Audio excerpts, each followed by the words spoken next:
بسم اللہ الرحمن الرحیم۔ سورۃ تکاثر میں اللہ تبارک و تعالیٰ کا ارشاد گرامی ہے ثم لتسألن یومئذ عن النعیم۔ اس دن یعنی قیامت کے دن تم سے نعمتوں کے متعلق پوچھا جائے گا، یعنی اتنی بے شمار جو تمہیں نعمتیں ملی تھیں ان کا تم نے کیا شکریہ ادا کیا ہے، اس بارے میں سوال ہو۔ آقا کریم صلی اللہ علیہ وسلم کے دو صحابہ حضرت ابو بکر صدیق رضی اللہ تعالیٰ عنہ اور حضرت عمر فاروق رضی اللہ تعالیٰ عنہ یکے بعد دیگرے دوپہر کے وقت مسجد میں تشریف لے گئے۔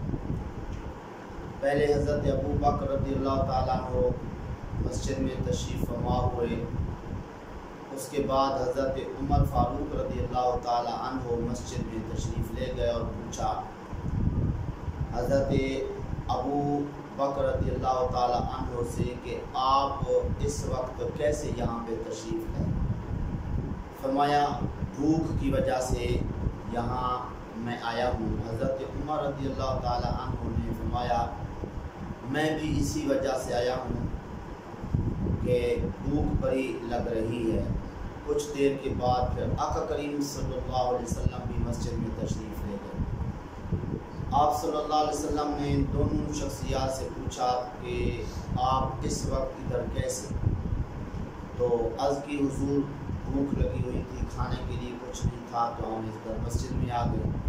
آپ صلی اللہ علیہ وسلم نے فرمایا ہاں اس وقت ہمیں بھی کھانے کی طلب تھی اور بھوک تھی، ہم بھی اس لیے مسجد میں آئے۔ تو پھر اس کے بعد آپ صلی اللہ علیہ وسلم اپنے ان دو صحابہ کے ہمراہ ایک صحابی کے گھر تشریف لے گئے۔ جب وہاں پہ پہنچے تو گھر کے سربراہ گھر میں نہیں تھے، یعنی وہ صحابی رسول گھر میں نہیں تھے، ان کی اہلیہ گھر میں تھی۔ انہوں نے آپ صلی اللہ علیہ وسلم اور آپ کے صحابہ کو گھر میں بٹھایا اور عرض کی حضور میرے شوہر کہیں کام گئے ہیں، تشریف لے آئیں گے، آپ یہاں پہ تشریف رکھیں۔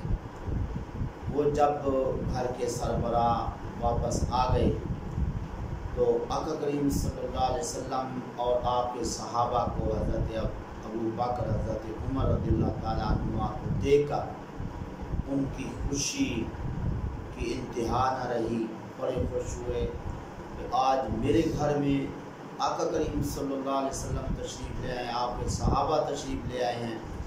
جلدی سے جا کے کھجور کا ایک گچھا جو ہے وہ کاٹا اور توڑا لے کے آقا کریم صلی اللہ علیہ وسلم کے سامنے رکھا۔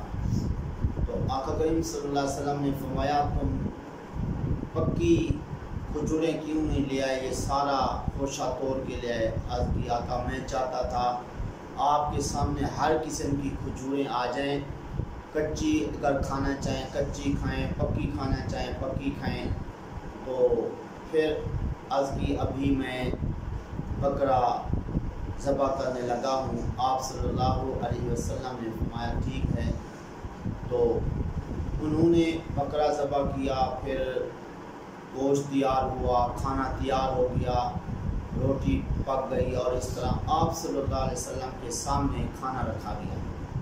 آپ صلی اللہ علیہ وسلم نے روٹی لی، روٹی کے اوپر تھوڑا سا سالن رکھا اور فرمایا جاؤ ہماری لخت جگر حضرت فاطمہ رضی اللہ عنہا کو دے آؤ، کئی دن ہو گئے انہوں نے بھی کھانا نہیں کھایا۔